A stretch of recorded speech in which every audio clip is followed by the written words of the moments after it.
He is a data scientist in the Division of Translational Toxicology at the National Institute of Environmental Health Sciences. And Trey's research for the past year is involved using LLMs to augment toxicological data exploration and synthesis. He graduated from Salish County College with a Bachelor's of Life in Science and is currently pursuing a Master's of Science in Data Analytics from Western Governors University. Okay. Thank you so much. So we only have 5 minutes to talk, so I'm going to do my best to stay within that time frame. Oops, I'm not going to the next slide. Go. So just to give some context where we are as an agency, this is a hierarchy of LLM-based systems. So from the bottom up, you have just regular Q&A, single prompt, get an answer from the model. Next up is actually utilizing chatbots where you have a conversational history and are able to query the models and have them give you additional information with your context, with your history as context. And then above that, you have retrieval augmented generation, which is what we've spoken about here multiple times. And we're currently having some good success with that at DTT. And above that, you have agents, which is where the models start actually making some decisions themselves and being able to answer questions with that retrieval augmented generation information. And we're having some success there as well. And then on top of that, you have large language model OS, which is basically where you're directly interacting with the computer and working collaboratively to accomplish tasks. And we're not quite there yet.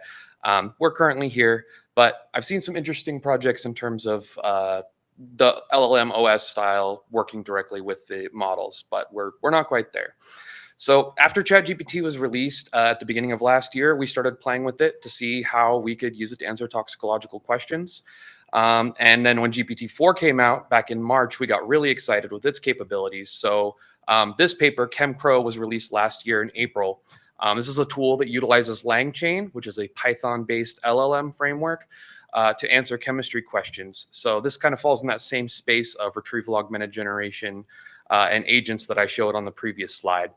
So after we saw that ChemCrow project and what it was capable of, we started the ToxPipe project to use LLMs to explore toxicological data using cloud resources and retrieval augmented generation. We wanted to do stuff like analyze and interpret toxicological properties of various compounds. And we really wanted to be able to enable scientists to explore diverse types of toxicologically relevant data through natural language instructions.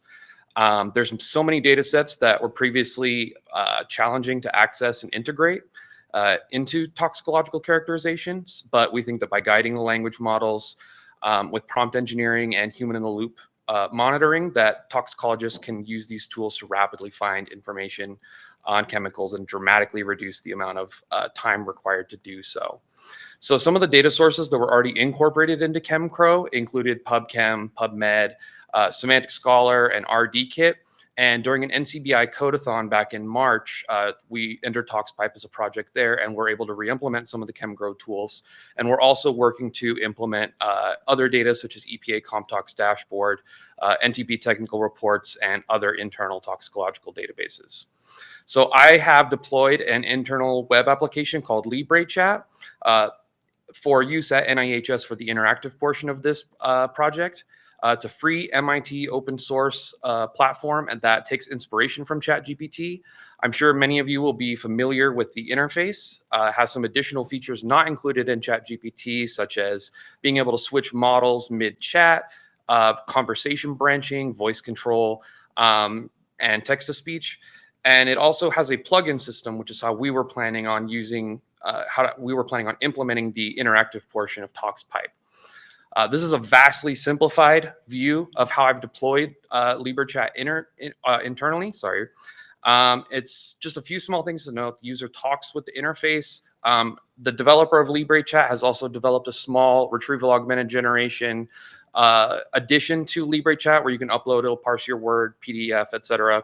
It stores it there. All the conversations are stored internally on a Mongo database, and then I get access to all of the different models from all the cloud providers through Strides and proxy them through a light LLM proxy, which is nice because it allows me to give end developers a single API key and give them access to all of those different models with logging and tracing, budgeting, etc. So not only can they interact directly with the web interface, but they can also talk to the APIs directly. So in order to do those NTP reports, we've tried a few different tools, OCR, MyPDF, which has Tesseract as its underlying PDF parser. I've also tried Marker, which uses Surya as its OCR parser, and it is able to take and output markdown syntax, which is great for language models because that's a really easy way to interact with them. Some people have recommended Paddle OCR. Haven't gotten that one quite working just yet.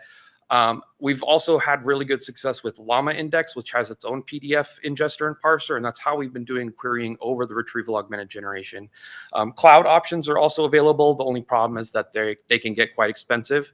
And just for the cost of embedding 5,000 PDFs from our NTP reports, probably about 10 to 15 gigabytes of data, we were using the Azure OpenAI API text embedding Ada-02 model, and my developer was able to get it working over the course of about 10 to 11 days. This is because we were hitting rate limiting issues with the OpenAI API.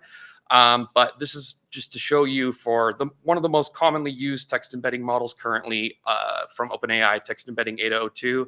It cost us about $2,000 to parse 5,000 PDFs from those reports. And this is just a single embedding model. So without even comparing additional models, which we are going to do, there are some internal additional models that we wanted to test.